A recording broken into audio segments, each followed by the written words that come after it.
Assalamualaikum warahmatullahi wabarakatuh. Bismillah, alhamdulillah, wassalatu wassalamu ala rasulillah Muhammadin ibn Abdillah wa ala alihi wa ashabihi wa mawalah. Rabbi israh li sadri wa yassir li amri wa hlul 'uqdatam min lisani yafqahu qawli. Amma ba'du. Bapak-bapak dan ibu-ibu jamaah salat Isya dan tarawih yang dirahmati Allah Subhanahu wa taala. Patut kita bersyukur kepada Allah yang sampai pada malam hari ini kita tetap diberikan rahmat, taufik, hidayah dan inayahnya sehingga kita mau dan mampu melangkahkan kaki ke masjid yang mulia ini dalam rangka melaksanakan salat Isya, tarawih dan witir serta melaksanakan i'tikaf bahkan tadarus kita. Mudah-mudahan kehadiran kita di masjid ini senantiasa mendapatkan ridha dari Allah Subhanahu wa taala. Hadirin rahimakumullah.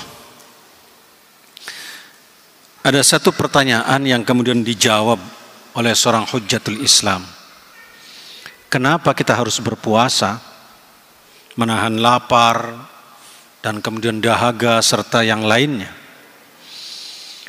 Seorang hujjatul Islam, Imam Al-Ghazali, beliau mengatakan bahwa sepak terjang manusia itu dipengaruhi oleh tiga hal. Pertama oleh indranya, yang kedua oleh akalnya, dan yang ketiga oleh kalbunya. Dari ketiga hal yang mempengaruhi perbuatan manusia ini ada satu yang paling menentukan, yaitu kalbu atau hati manusia. Ini didasarkan pada satu hadis, ala inna fil jasadi mudghatun idza saluhat saluhal jasadu kulluh wa idza fasadat fasadal jasadu kulluh. Ingatlah bahwa di dalam diri manusia terdapat segumpal daging. Manakala daging itu baik, maka baiklah seluruh perbuatan manusia. Tapi manakala daging itu buruk, maka buruklah perbuatan manusia. Ala wahyal qalb. Ingatlah bahwa segumpal daging tadi adalah hati atau qalbun. Kata Al-Ghazali, di dalam hati yang paling menentukan perbuatan manusia ini, justru di sana tempat bersarangnya nafsu manusia. Digambarkan oleh beliau, paling tidak ada 5 macam nafsu yang mempengaruhi perbuatan manusia. Pertama, Al-Ghazali menyebutnya dengan nafsu rububiyah. Maksud saya nafsu mutmainnah. Nafsu mutmainnah yang pertama ini adalah nafsu yang mendorong manusia untuk senantiasa berbuat baik. Kita mau datang ke masjid, mau melaksanakan sholat, mau melaksanakan ibadah puasa, tarawih, serta ibadah-ibadah yang lainnya. Bahkan ketika kita mau melaksanakan perbuatan-perbuatan sosial yang lainnya, membantu orang lain, menolong orang lain, tersenyum sekalipun, itu sesungguhnya adalah karena dorongan nafsu mutmainnah. Nafsu yang senantiasa mendorong dan mengajak kita untuk berbuat baik. Tapi kata Al-Ghazali, di samping nafsu yang mengajak kita untuk senantiasa berbuat baik ini, justru ada 4 macam nafsu yang mendorong manusia untuk berbuat jahat atau buruk perbuatannya. Pertama, Al-Ghazali menyebutnya rububiyah, nafsu kesombongan. Orang bisa sombong, kata Al-Ghazali, karena 3 hal. Pertama karena tahta, kedua karena harta, dan yang ketiga karena ilmu. Sejarah banyak mencatat orang karena tahtanya tinggi kemudian sombong dan angkuh. Orang karena hartanya banyak kemudian sombong dan angkuh. Orang karena ilmunya juga bisa sombong dan angkuh. Kisah Fir'aun menggambarkan ketika jabatannya dia sebagai seorang raja, indranya menyaksikan apa yang dikatakan rakyatnya nurut, manut rakyatnya. Akalnya mulai berpikir. Kata Fir'aun, kalau rakyat saya sudah mulai manut dan nurut, bagaimana kalau saya tingkatkan status saya bukan hanya sebagai raja, tapi saya tingkatkan sebagai Tuhan. Ketika akalnya berpikir tadi kemudian disampaikan kepada hatinya, hatinya memutuskan, Fir'aun katakan, kalau kamu adalah Tuhan. Maka digambarkan dalam Al-Quran, fahasyara fanada, faqala ana rabbukumul a'la. Fir'aun dan bala tentaranya keluar dari singgasananya dan kemudian dia katakan, ana rabbukumul a'la. Saya adalah Tuhan kalian yang paling tinggi yang harus kalian sembah. Puncak kesombongan Fir'aun pada tahtanya tadi. Fir'aun ternyata dengan kesombongannya sirna ditelan oleh Laut Merah. Atau kita dengar yang namanya Qarun. Pada puncak kekayaannya dia sombong, tidak mau mengeluarkan zakat, tidak mau sedekah dan tidak mau membantu orang lain. Maka atas izin Allah, Qarun beserta hartanya ditelan ke bumi. Sampai-sampai di kita, bahkan di Indonesia, kalau ada orang menemukan harta dari dalam tanah, dari dalam bumi, disebutnya harta karun. Karena itu kisah Qarun umat Nabi Musa beserta hartanya ditelan ke bumi. Yang ketiga, Bal'am. Dengan ilmu yang dimiliki, ternyata bukan untuk menjadi penerang bagi umat, tapi ilmu yang dimilikinya adalah untuk kepentingan dirinya dan kepentingan kekuasaannya. Yang benar bisa jadi salah, yang salah bisa jadi benar. Bal'am sirnah juga hancur karena kesombongannya. Fir'aun sudah meninggal dunia. Bal'am sudah meninggal dunia. Qarun pun sudah meninggal dunia. Tapi mohon maaf, ruhnya gentayangan kemana-mana, Pak. Kadang masuk ke ketua RT, baru jadi pejabat ketua RT, sombongnya bukan main. Atau bahkan ada juga ruhnya Fir'aun masuk ke ketua masjid. Ada ketua masjid itu sombongnya bukan main. Masuk ke beberapa orang, ketika dia sombong dengan jabatannya, dia telah kerasupan rohnya Fir'aun. Atau ada orang dengan hartanya, dia penuh dengan kesombongan. Hartanya untuk melakukan kezaliman dan sebagainya, bukan untuk menolong orang lain. Sombong dengan hartanya. Atau bahkan mohon maaf, banyak orang yang dengan ilmunya dia sangat sombong. Bahkan sekarang ini banyak sekali orang-orang yang ilmunya sedikit tapi sombongnya bukan main. Mampu menyalahkan ulama-ulama yang ilmunya sangat luas. Bacaan kitabnya sangat banyak, karangan kitabnya sangat banyak, tapi kemudian dilecehkan oleh orang-orang yang ilmunya sedikit dengan mengatakan semua sesat dan semua salah. Biasanya ini dilakukan oleh orang-orang yang pesantren kilat. Belajarnya sebentar, dapatnya cuma satu, kemudian dia berani menyalahkan orang lain. Ilmu yang sedikit, ternyata banyak yang kemudian orang sombong karena ilmunya itu. Rububiyah, kesombongan. Yang kedua yang mendorong manusia berbuat jahat adalah sabu'iyah, keserakahan.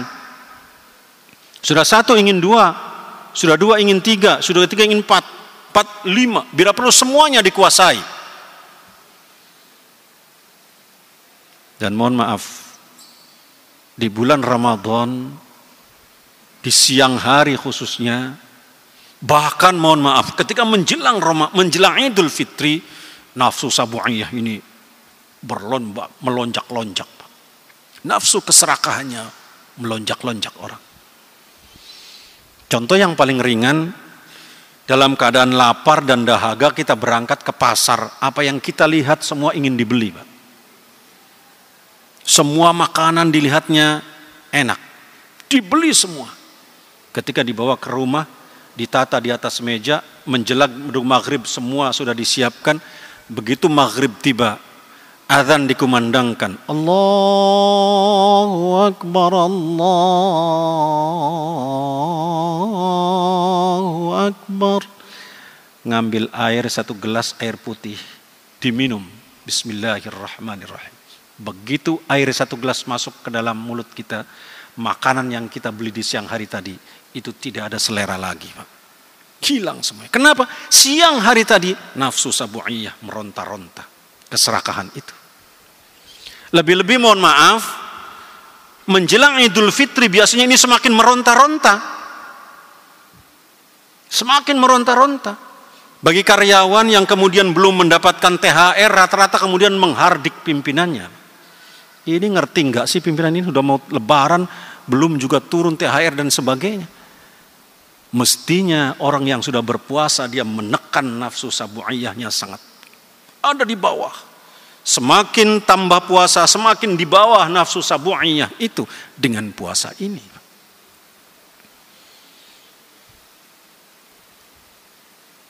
Serakah sudah 1 ingin 2. Ada juga yang kadang-kadang serakah itu dilaksanakan oleh orang-orang biasa, Pak. Disuruh ngangkat barang oleh seseorang, masuk ke kamarnya, ke ruangannya, berdua dia ngangkatnya, yang 2 langsung keluar, yang 1 dipanggil sini. Dikasih uang tip oleh orang yang nyuruh tadi. Kata yang nyuruhnya bagi 2 ya. Iya. Begitu keluar ternyata yang satunya sudah nggak kelihatan. Sudahlah masuk kantong langsung. Sabu'iyah, keserakahan. Keserakahan ada di mana-mana, Pak. Diriwayatkan atau digambarkan pada zaman umat Nabi Musa ada 3 orang sahabat Nabi Musa. 3 orang ini miskin. Karena kemiskinannya dia menghadap Nabi Musa, "Ya Nabi Allah Musa, tolong doakan kami agar kami jadi orang kaya." Nabi Musa berdoa malam hari, paginya memberitahu kalau doanya insya Allah dikabulkan oleh Allah. Tapi harus melalui perjalanan yang cukup panjang, keluar masuk hutan, naik turun bukit, maka di balik bukit paling ujung kata Nabi Musa, di situ ada sebongkah emas. Silakan kalian miliki bertiga. 3-tiganya berjalan, Pak, mengikuti petunjuk Nabi Musa. Sampai di ujung bukit tadi ada sebuah gua, begitu dibuka ternyata di dalam gua ada sebongkah emas yang besar. Keduanya tertawa, kita akan jadi orang kaya. Ketika tertawa, yang satu usul, tenaga kita habis melaksanakan perjalanan, kita nggak mungkin bisa mengangkat emas ini. Kalau gitu kita perlu cari makanan dulu. Kata yang 2, kamu cari makanan, kami berdua jaga, jangan sampai ada orang masuk sini. Yang 2 keluar cari makanan. Yang 1 keluar cari makanan, yang 2 nunggu di dalam gua tadi. Yang 2 ini muncul nafsu sabu'iyahnya. Ketika indranya menyaksikan betapa gemerlapnya emas, betapa indahnya emas, kemudian pikirannya mengolah. Kalau emas ini dibagi 3, berarti kita sedikit bagiannya. Tapi bagaimana kalau dibagi 2? Kita usulkan kepada teman yang 1. Hatinya memutuskan, usulkan sama yang 1. Ditawarkan yang 1 ini, bagaimana kalau emas dibagi 2? Setuju dia. Kawan kita yang 1 yang sedang keluar, kita rencanakan untuk dibunuh. Didesain untuk dibunuh. Yang 1 tadi yang keluar, Pak, sudah melihat indranya betapa gemerlapnya emas. Dia keluar sendirian dan mengatakan, saya capek sendiri, cari makan sendiri dengan uang sendiri. Masa harus mendapatkan emas yang sama dengan kawan kita yang enak-enak dalam gua tadi? Enggak bisa. Emas saya harus miliki sendiri. Akhirnya 3 bungkus nasi tadi, yang 2 dikasih bubuk racun, yang 1 netral. Masuk ke dalam gua, ternyata 1 orang yang beli makanan tadi begitu masuk ke dalam gua, di atas pintu gua itu sudah ada batu yang menjatuhi kepalanya. Dia korban pertama dari sebuah keserakahan, meninggal dunia. Yang 2 makan yang sudah beracun. Ternyata ketika dimakan kemudian muntah, dan yang 2 orang tadi terkapar meninggal dunia di dalam gua itu juga, Pak. Sampai sekarang emas itu belum ada yang ngambil, Pak. Silakan kalau yang ngambil itu adanya di daerah sana timur tengah, jauh jalan kaki asal sesuai dengan petunjuk Nabi Musa. Ini serakah. Coba kalau nggak serakah dibagi 3, dia akan jadi orang kaya. Tapi karena keserakahan, orang bisa sirna, hancur. Dan mohon maaf, rohnya umat Nabi Musa 3 orang tadi sudah meninggal dunia. 3 orang tadi sudah meninggal dunia, tapi rohnya gentayangan kemana-mana Pak. Masya Allah. Keserakahan kadang-kadang masuk kemana-mana. Yang tidak terkendali. Serakah. Yang ketiga yang mendorong manusia berbuat jahat adalah bahimiyah, kebinatangan. Kata Al-Ghazali, orang boleh jalannya masih melenggang, kepalanya masih di atas, kakinya bisa melangkah, tapi mohon maaf, wataknya kadang seperti binatang. Kalhirun, seperti kucing. Jujur kalau ada orang saja. Jujur kalau ada majikannya, jujur kalau ada yang ngawasi, kata Al-Ghazali. Kelompok muhtarifin itu dikategorikan oleh Al-Ghazali pembantu rumah tangga, staf, karyawan, pegawai, itu kelompok muhtarifin. Rata-rata, kata Al-Ghazali, terkena oleh penyakit kucing ini. Jujur kalau ada orang yang ngawasi, tapi begitu tidak ada pengawasnya, dia tidak mau jujur. Orang seperti ini dia telah kena penyakit kucing.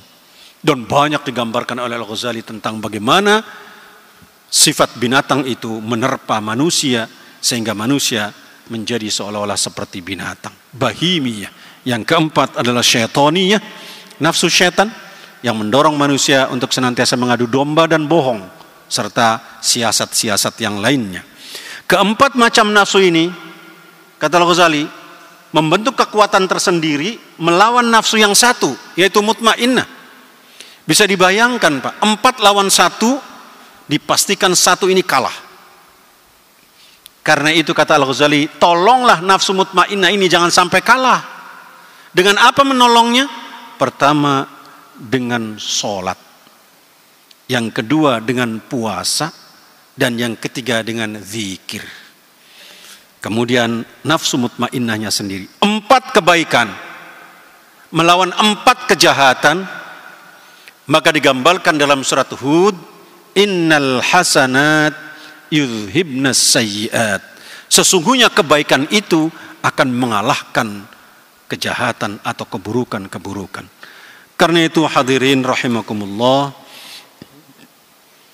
puasa yang kita laksanakan di bulan Ramadan ini jangan kita anggap sebagai beban atau kewajiban begitu juga.